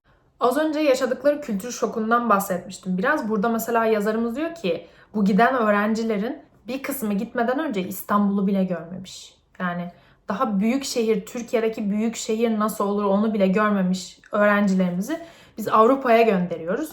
Ve onlara diyoruz ki hızlıca adapte olacaksın, oradaki kültürü de öğreneceksin, oradaki eğitimi de iyice alacaksın. Ve bunun için hızlı ve akıllı davranmaları gerekiyor, pratik olmaları gerekiyor. Ve öyle depresyon, öyle işte içine kapanma falan gibi bir şey yok. Bayağı size demiştim ya videonun başında, milli mücadele savaş anlamında bitiyor, evet, ama başka bir milli mücadele başlıyor. Duygusal durumlarınızı arka plana itmek zorundasınız. Hala devletiniz için, işte ülkeniz için bir takım mücadeleler içerisindesiniz. İşte bu yüzden gidiyorlar, evet, bir okulda eğitim almaya gidiyorlar ama çeşitli sertifika programlarına yazılıyorlar. Her yıl onlarca sınava hazırlanıyorlar. Hani 3 yıl oradaysa suyunu çıkaracak şekilde ne edinebilirse onu alıp geri dönecek. Çünkü onları öğrencilere öğretecekler. Daha dil bilmiyorlar. Dil öğrenmek için kurslara yazılıyorlar. Böyle bir tarafı da var işin. Yine birçoğu gittikleri ülkelerin insanlarıyla tanışmak için bir takım işte dans kursları, bunun gibi şeylere katılıyorlar. Sosyalleşiyorlar, dil öğreniyorlar, o kültürü anlamaya çalışıyorlar. Ve bu öğrencilerin çok büyük bir kısmı eğitimlerini başarıyla tamamlayarak yurtlarına geri dönüyorlar. Bu da bu yasanın, bu kanunun ne kadar iyi çalıştığının bir kanıtı olmuş oluyor aslında. Şimdi ben bunları okurken yani biliyordum zaten ama hani ilk öğrendiğimde de şunu düşünmüştüm. Tarihsel olarak 2. Dünya Savaşı'na çok yakın ve hani 2. Dünya Savaşı'ndan etkilenmemişler midir? Çünkü biz önce öğrencilerimizi gönderiyoruz ama sonra Almanya'dan profesörler kaçıp Türkiye'ye geliyor. Yani öyle bir şey söz konusuyken biz öğrencilerimizi bayağı Almanya'ya göndermişiz. Yani Fransa ve Almanya'ya göndermişiz. Tabii ki 2. Dünya Savaşı'ndan en çok etkileniyor buradaki öğrencilerimiz. Burada Türkiye nasıl bir tutum alıyor? 1939'da savaşın başlamasıyla Türkiye Avrupa'da eğitim gören bütün öğrencilerini yurda geri çağırıyor. Burada önemli olan şey şu: devlet bursu alsın almasın. Yani ailesinin kendi parasıyla gitmiş bir öğrenciyi de çağrı göndererek diyor ki ülkene geri dön. 1940'ta Maarif Vekaleti bu çağrıyı gönderdikten sonra yaklaşık 1000 Türk öğrenci ülkeye geri dönüyor. Almanya'da öğretim gören öğrencilerin bir kısmı da, düşünün nasıl bir şartlar altındayız ki, savaşın ilk yıllarında Almanya'nın şehirlerinin askeri harekat bölgelerinden uzakta eğitim gören öğrenciler hala gidip Almanya'da eğitimlerini devam ettiriyorlar. Düşünün yani hala o kadar açız ki o eğitime, hala gidip orada eğitim alıyorlar. Çünkü onların eğitim gördükleri yerlerde savaş yok fiili olarak ve Almanya Türklere, Türk öğrencilerle ilgili bir garanti vermiş. Fakat tabii Almanya yavaş yavaş savaşı kaybetmeye başladığı zaman, savaşın bütün Alman topraklarını artık içine almaya başladığı zaman orada yaşayan öğrenciler çok zor şartlarda yaşamaya başlıyorlar. Hatta günlerini sığınaklarda geçirmeye başlıyorlar ve hatta 1945'te Büyük Dresden bombardımanında Türk öğrenciler de vefat ediyor oradaki. İkinci Dünya Savaşı'ndan sonra da yurt dışına gönderdiğimiz öğrenciler de daha çok ülke olarak Amerika'yı tercih ediyoruz. Az önce söylemiştim size, biraz Mustafa Necati'den ve Hasan Ali Yücel'den bahsetmek istiyorum. Atatürk döneminde eğitim alanında yapılan çalışmalar dendiği zaman Mustafa Necati Bakanlığı direkt öne çıkan dönemlerden biri. Kendisi eğitimi hem dinamizm kazandırıyor hem de öğrencilere çok büyük motivasyon kazandırıyor. Ve Atatürk'ün devrimlerini destekliyor. Yeşermesi için de eğitim alanında büyük çabalar sarf ediyor. Harf devrimi mesela, yurt dışından uzmanlar getirilmesi, yurt dışına öğrenciler gönderilmesi, yeni eğitim felsefesinin oluşturulması gibi birçok alanda kendisinin ismini görüyoruz. Bu çalışmaların yanı sıra birçok diğer çalışmalarla birlikte eğitim sisteminin kişisel inisiyatiften çıkartılarak belirli kurallara bağlanmasını sağlıyor. Bu çok önemli bir şey. Kendi kendine çalışan bir sistem haline getiriyor. Bireylere bağlı bir sistem olmaktan çıkarıyor yani. Yine 1927 sonrasında kendisinin çıktığı Avrupa gezisindeki gözlemleri çok büyük etki de bulunuyor bu yaptığı çalışmalarda. Ve sanat alanında da ciddi gelişmeler yapılmasını sağlayan kişilerden biri yani. Sanat alanına da çok değer vermiş. Avrupa'dan döndükten sonra özellikle sanat alanının ne kadar önemli olduğunu daha da kuvvetli bir şekilde ifade ediyor. Sanayi Nefise programı ve beden eğitimi programlarının yeniden ele alınması gerektiğini, bu konuda çalışacak komisyonlar kurarak yeni gelişmeler olmasını sağlıyor. Yani sadece genel eğitim değil, sanat ve beden eğitimlerinin de ne kadar önemli olduğunu fark ediyor Avrupa gezisinden sonra. Bir de size Mustafa Necati'nin Avrupa'ya gönderdiği öğrencisine bir mektubu, çok kısa bir parçasını burada vermişler. Onu okumak istiyorum. Aziz genç, önünde yeni ve feyizli bir ufuk açılmıştır. Bu ufka doğru çok kuvvetli bir şevk ve heyecanla atlayacağından eminim. Gideceğin ilim ve irfan diyarında yılmak bilmeyen hudutsuz bir azim ile çalışmak hem vazifen hem de borcundur. Bulunacağın yerlerde her şeyden azami nispette istifadeyi düşünmekle beraber bir Türk gencine yakışacak bir surette hareket ederek etrafında bulunanların muhabbetini, takdirini kazanmalısın. Seni aziz vatanın birçok umutlar besleyerek ne azim ve fedakarlıklarla gönderdiğini unutma. Ona göre çalış. Yolun açık olsun, muvaffakiyetler dilerim. Ne kadar büyük bir sorumluluk yükleyerek gönderdiklerini görüyorsunuz. Yani dediğim gibi mücadele her alanda devam ediyor aslında. Hasan Ali Yücel de yine aslında Türk eğitim tarihinin çok önemli isimlerinden biri ve bakanlığı döneminde değil sadece yaşamı boyunca eğitim ve kültür alanlarına yaptığı katkıları saymakla bitmeyecek kadar büyük. 1939 yılında ülke çapında bilim adamlarının, eğitimcilerinin, yazarların, sanatçılarının Türk eğitim sisteminin ilkelerini ortak bir çalışmayla belirlemek üzere bir araya geldiği 1. Maarif Şurası'nı topluyor kendisi. 1940'da köy enstitüleri yasası çıkartılıyor. Köy okullarında görev alacak öğretmenler yetiştirmek üzere kent ve kasabalardan uzak geniş arazisi bulunan uygun köylerde köy enstitüleri kuruluyor. 1940'da devlet konservatuarları kuruluş yasasını çıkartıyor. 41-42 yıllarında dilin Türkçeleştirmesi, ortak bir bilim dalı oluşturulması üzerine çalışmalarda bulunuyor. Coğrafya Kongresi'nde coğrafi bölgelerimizin sınırları belirleniyor onun bakanlığı döneminde. Yine onun bakanlığı döneminde Ankara Fen Fakültesi, İstanbul Teknik Üniversitesi, Ankara Tıp Fakültesi kuruluyor. 4 yıl süren uzun bir hazırlık sürecinden sonra 1946'da Üniversiteler Kanunu çıkartılıyor. 1946'da bakanlıktan istifa ediyor. Sonra kendi partisinden de istifa ediyor ve 1956'da İş Bankası Kültür Yayınlarını kendisi kuruyor. Ve Cumhuriyet Gazetesi'nde yazılarını yayınlamaya devam ediyor. Çok özet bir şekilde bunları bahsedebilirim. Zaten Türkiye İş Bankası Yayın Evi'nden çıkan bu kitap çok değerli bir yayın evinin kurucusu da oluyor aynı zamanda. Tüm bu gelişmelerin yanı sıra. Biraz gönderilen müzisyenlerden çok özet bir şekilde şöyle bahsedelim. 1925 yılında Ulvi Cemal Erkin, Ekrem Zeki Ün dedik. 1926'da Necil Kazım Akses Viyana'ya, 27'de Hasan Ferit Alnari Viyana'ya, Cevat Memduh Altar Leipzig'e, 28 yılında Ahmet Adnan Saygun Paris'e, Halil Bediye Yönetken ise Prag'a gönderiliyor. Nevit Kodallı o yılları şöyle anlatıyor. Kendisi Türk besteci, eğitimci ve devlet sanatçısı. Atatürk memleket perişan haldeyken musiki muallim mektebini kurdurmuştur. Biliyordu ki insanları birleştirecek şey müziktir. Konservatuarı kuracak hocaları yetiştirmek gereklidir. Bu arada gençler Avrupa'ya gönderiliyordu. Savaş yıllarında bu iş durdu. Savaş bitip işler düzelince yine Avrupa'ya öğrenci yollayıp sağlam müzik bilgisi aldırtıyordu öğrencilere. Konservatuarı bitirdiğimiz yıl sınavlar açıldığında biz 4 kişi başvurduk. 8 saat süre içinde bir füg yazmamız istendi. Sınavın ikinci aşamasında ise o güne kadar yaptıklarımız dikkate alındı. Sınavı yapan başta Karl Ebert olmak üzere şan hocaları, yabancı hocalar toplam 20 kişiydi diye anlatıyor o sınav sürecinde. Darül Elhan'da kendi bildiklerine göre derlemeler yapılmıştır. Darül Elhan'da eski İstanbul Üniversitesi. Aslında divan müziğimizin eserleri onların sayesinde korunmuştur. Halk müziği derlemeleri belli bir sistem içinde yapılmamıştır. Halk kendi ağzında şarkı denilen şarka aitten geliyormuş. Türkü de Türkiye aitten geliyormuş. Halk kendi ağzında şarkı ve türkü olarak ayırmıştı ama net bir arşiv ve değerlendirme, nitelendirme yoktu eskiden diyor.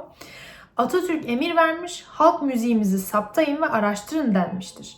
Kimler Avrupa'da bu işlerin ustasıdır diye araştırılmış, Bartok ve Kodaly bu konuda önerilmiştir. Bartok gelmiş Türkiye'ye Necil Hoca ve Adnan Saygun ile Anadolu'da keşiflere çıkmışlardır. Adana'ya gidiyorlar. Onunla ilgili de sonraki videolarda konuşacağız. Sergilerden bahsetmiştik yine. Farklı şehirlerde sergiler olduğunu, eserlerin gösterildiğini, bu sayede insanların eğitilmeye çalıştığından bahsetmiştik. Yurt gezileri ve turneler de var. Hem tiyatrocular hem müzisyenler turnelere çıkarılıyor ve aslında bu bir zorunlu görev gibi yapılıyor. Farklı şehirlerde turnelere çıkarak eserler seslendiriliyorlar. İşte eserler ortaya çıkarılıyorlar. Tiyatrocular tarafından performe ediliyorlar. Ve insanlar bu şekilde de kültürel anlamda eğitilmesi sağlanıyor. Ve şöyle enteresan bir katkısı da oluyor. Sanatçılar aslında insanlara o sanatı göstermek ve eğitmek için gidiyorlar ama farklı şehirlere gittikçe aslında kendi kültürlerini ve halkı daha iyi tanıdıkları için özellikle resim ve müzik gibi sanat dallarında bir çeşitlilik meydana geliyor. Bayağı batıdan aktarılan teknikler bu turneler sayesinde de kendine özgü yöresel konularla işlenmeye başlanıyor. Sanatçılara da öyle bir etkisi oluyor. Sanat eserlerine de böyle bir etkisi oluyor yani bu turnelerin. Malik Aksel'den şöyle bir alıntı yapacağız. 1938 tarihinde söylemiş bunları. Askere giden acemi erler gibi resim çantalarını sırtlayıp Malatya'dan Edirne'ye yurda dağıldılar. Kimi ressamların eşleri ve arkadaşları da bu geziye katıldı. Ressamların gittikleri yörelerde daha çok açık havada çalıştıkları, kasaba ve köylere de gittikleri, bazı ressamların anılarından gittikleri yörelere ilişkin izlenimlerinden ve yaptıkları resimlerden de anlaşılıyordu, diyor. Turan Erol da yurt gezileri İstanbul'a sıkışıp kalmış sanatçıları yurt gerçekleriyle halkla doğrudan yüz yüze getireceği inancına karşın Feyhaman Duran dışında birinci yurt gezisine katılan sanatçıların Anadolu'ya ve halka çok yabancı olmadıkları söylenebilir. Ancak yurt gezileri Anadolu'yu görmüş ya da yıllarca kalmış olanlar ile sanatçıların yeni bir gözle, ressamca bir bakışla yurdu yeniden tanımalarını sağlamıştır. Ve burada şeylerin de isimleri var tabii ki. Avrupa'da eğitim gören insanların da isimleri var. Aslında bir sanatçıya yapılan katkıya bakar mısınız? Desteğe. Ve bunların hiçbirine neredeyse para ödemiyor sanatçı. Kendi ülkesinde eğitim görüyor. Sınavlara girip kazanıyor. Avrupa'ya gidip Fransa'da resim tahsili görüyor. Ondan sonra geri geliyor. Burada da bir de ülkesinin farklı şehirlerine gönderilerek bir de ülkesinin gerçekleriyle yüzleşiyor. İşin sonunda çıkan sanat eserlerinin kalitesine bakın. Çok iyi bir eğitim, stil eğitimi ve çok özgün bir kültürel farkındalık bir araya geliyor. 130 tane resim ilk etapta 1939 yılında ortaya çıkmış. 1938-1943 yılları arasında da bu sergiler, turneler devam ettiriliyor. Atatürk'ü diğerlerinden ayıran bir görüş. Sadece aydınların, sanatçıların sanatın ne kadar değerli bir şey olduğunu, sanatçının ne kadar değerli bir şey olduğunu anlamasını sağlamaya çalışmıyor. Özellikle siyasetçilerin ve yöneticilerin de bunu anlaması için elinden geleni yapıyor. Bununla ilgili meclis konuşmaları var defalarca. Kesinlikle bütün TBMM üyeleri güzel sanatların her türünü destekler ve ilgi duyuyorsa bu sayede kültürel hayatta da barış sağlanacaktır. 1923-1938 yılları arasında parlamentoda görev almış sanatçı milletvekili sayısının arttırılması, sanatı ve sanatçıya olan ilginin de arttırılmasını sağlıyor. Bayağı sanatçı milletvekillerinin sayısında artış olmasını özen gösteriyorlar o dönemlerde. Tabii bu yurt dışına gönderilen sanatçılar geri döndüklerinde devletin etkisiyle bir takım projelerde yer alıyorlar. Ama bütün hayatları boyunca devletin onlara bir şey yapmasını da beklemiyorlar. Kendi kendilerine toplumla sanatın bağlarını kuvvetlendirmenin ne kadar önemli olduğunu bu projelerle öğrendikleri için sanatın daha da temellendirilmesi için bir araya geliyorlar, toplaşıyorlar. Özellikle bazı topluluklar oluşturuyorlar. Mesela meslek grupları, birlikler, cemiyetler, özel atölyeler, galeriler, tiyatrolar. Ve yine bu gruplaşmaların, bu özerk yapılaşmanın görüldüğü yıllarda basın ve yayın kurumlarının da gelişmesiyle birlikte halka sanatsal alandaki etkinlikler ve değişiklikler daha hızlı bir şekilde, daha kolaylıkla ulaştırılabiliyor. Basın yayın kurumlarının çok büyük bir desteği var. Sanatın, özellikle müziğin basın yayın kurumlarına zaten büyük bir bağlantısı var ki basın yayın kurumlarının da müzikte çok büyük değiştirici etkisi oluyor tarihsel süreçte. Ona bambaşka bir videoda bakacağız tabii ki. Basın yayın kuruluşları, işte zamanla radyonun gelişmesi ve zamanla teknolojinin gelişmesi, kayıt edilebilirlik falan, bunların nasıl müziğe, müzik sanatına nasıl etkileri olmuş, onları da konuşacağımız bir video olacak. Ama Türkiye'de de bu süreçte basın yayın kurumlarının sanatın halka ulaşmasına çok ciddi etkisi oluyor. Sanata destek nasıl olmuş diye şimdiye kadar bakarken devlet desteğinin çok ciddi olduğunu gördük. Özel desteklerin, toplulukların, cemiyetlerin destekleri hakkında biraz konuştuk. Bireysel çalışmalar da var tabii ki sanata destek anlamında. Cumhuriyet ile birlikte halkın birçok kesiminden insan daha kendine güvenen bireyler haline geliyorlar. Ve tabii ki sanatçıların eserlerine de bu kendine güveniyor olmak, işte aldıkları eğitim, gördükleri saygı ve destek eserlerine de yansıyor. O eserleri incelediğimiz zaman biz toplumsal politik değişimlerin izlerini de aynı zamanda bulabiliyoruz. Hangi dönemde işte bestelendiklerine göre, işte çizildiklerine, resmedildiklerine göre bu izleri de rahatlıkla görebiliyoruz. Birer kaynak bizim için. Ne bu bireysel çalışmalar? Mesela kişisel sergiler. Ressamların hazırladıkları sergiler olabilir. Bireylerin, belirli bir ekonomik imkanı olan bireylerin kişisel hazırladıkları, oluşturdukları sergiler olabilir. Kişisel müzik etkinlikleri yine aynı şekilde sanatçıların bireysel olarak, solist olarak yer aldığı etkinlikler ve bireysel olarak insanlara gösterilen, onlar için hazırlanan, toplaşılan etkinliklerde çalınan çalgılar, söylenen şarkılardan bahsediyoruz. Sanatçıların desteği dışında halkın da bireysel destekleri olabiliyor. Aslında Atatürk'ün bu bakış açısı var. Yani halkın her zaman desteği olması gerektiğini dile getiriyor ve zaten atılacak herhangi bir adımda her zaman halkı bilgilendirmeyi tercih ediyor. Sonuçta şunu görüyoruz. Cumhuriyet bir eser ve Atatürk'ün eseri diyebiliyoruz. Atatürk'ün düşüncelerinin eseri. Bu eser halkla bütünleşmeyi gerektiriyordu. Çünkü eğer halkla bütünleşilemezse o zaman sürdürülebilir olamayacaktı. Cumhuriyetin daimi kalabilmesi için bir takım devrimler gerekiyordu. Dolayısıyla da halkın katılımıyla ancak bu devrimler başarılı olabilecekti. Halk da tabii ki bu yaşadığı her şeye yabancıydı. Ona bu kadar değer verilmesine, halkı bu kadar önemsenmesine, kendi milli mücadelesini vermiş olmasına, kendine bu kadar güveniyor olmasına, güçlü hissetmesine, devrim diye bir şey olmasına, birçok şeye yabancıydı ve bu değişim inancı ve güven bu devrimlere destek oluyor. Kendisi işte tüm bu süreçlerde sanatı toplum içinde belli bir kesimin hakkı olmaktan tamamen çıkarıyor ve tüm topluma yayma gayretini gösteriyor. Atatürk'ün kendisini ve silah arkadaşlarının bir takım portreleri ve bu portrelerin yanında köylünün, köy temasının öne çıktığı tablolar var. Aslında artık yüzümüzü döndüğümüz kişiler sizsiniz, halk demeye çalışıyor. Yani resimleri bile bunun üzerine yapıyor. Eskiden çünkü şöyle düşünün ya, halk için, halk çok büyük bir kısmı zaten resmi bilmiyor.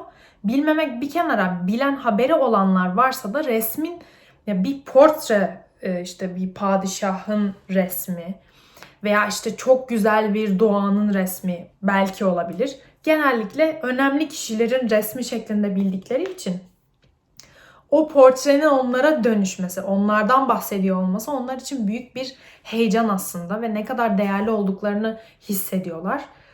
Atatürk de bunların hepsinin farkındaydı zaten ve bunların hepsinin de belirli amaçları vardı. Dediğim gibi öyle atalım tutsun, altı boş olan şeyler değildi. İlle de benim resmim yapılsın, ille de benim heykelim yapılsın diye bir görüş yok. Atatürk'te dediğim gibi köylüye çevirmiş ressamların, sanatçıların yüzünü.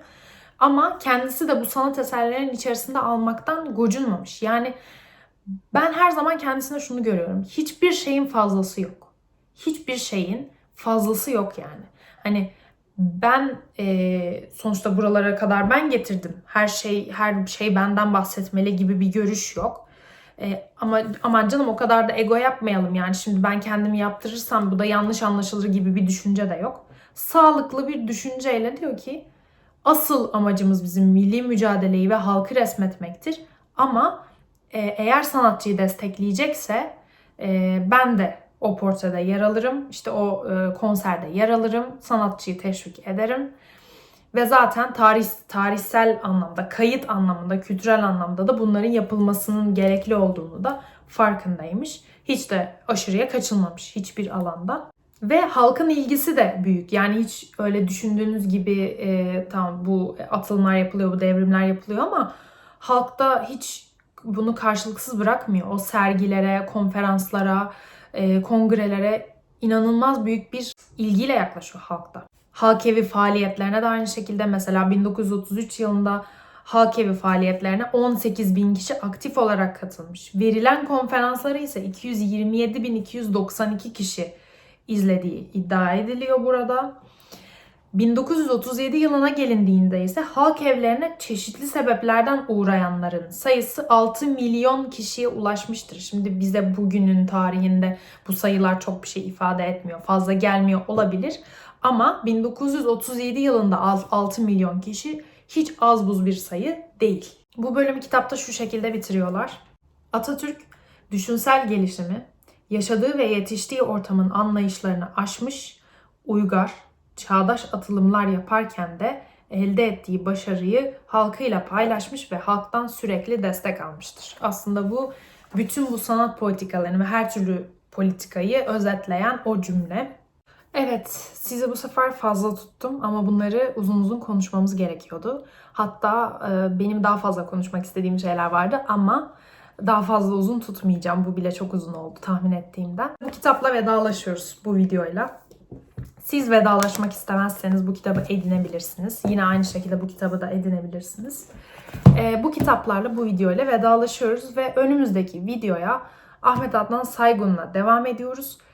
Yakın zamanda dediğim tabii ki 3 ay oldu ben o videoya gelene kadar. Bir Cumhuriyet Şarkısı filmi sinemalardaydı. Önümüzdeki hafta bir Cumhuriyet Şarkısı filminden biraz bahsedeceğiz. Hem filmle ilgili neler düşündüğümü anlatacağım. Hem de tarihsel olarak o dönemden bahsedeceğiz. Saygun'dan bahsedeceğiz. Bu yasayla yurt dışına giden, okuyan öğrencilerden biri kendisi. Saygun'un hayatının ilk dönemi ve Özsoy Operası'ndan bahsedeceğiz. Yani Cumhuriyet'in ilk operası. Bir de tabii ki filmden bahsedeceğiz. Dilerseniz haftaya kadar o filmi izlemediyseniz izleyebilirsiniz. Bir bakabilirsiniz. Videoda da küçük görsellerle o filmden yararlanmayı düşünüyorum. Yine burada olduğunuz için, destek olduğunuz için, videoları izlediğiniz için çok teşekkür ederim. Sizin desteğiniz ve ilginiz benim için çok önemli. Sonraki videolar için takipte kalmayı unutmayın. Güzel günler dilerim. Yeni bir videoda görüşmek üzere. Hoşça kalın.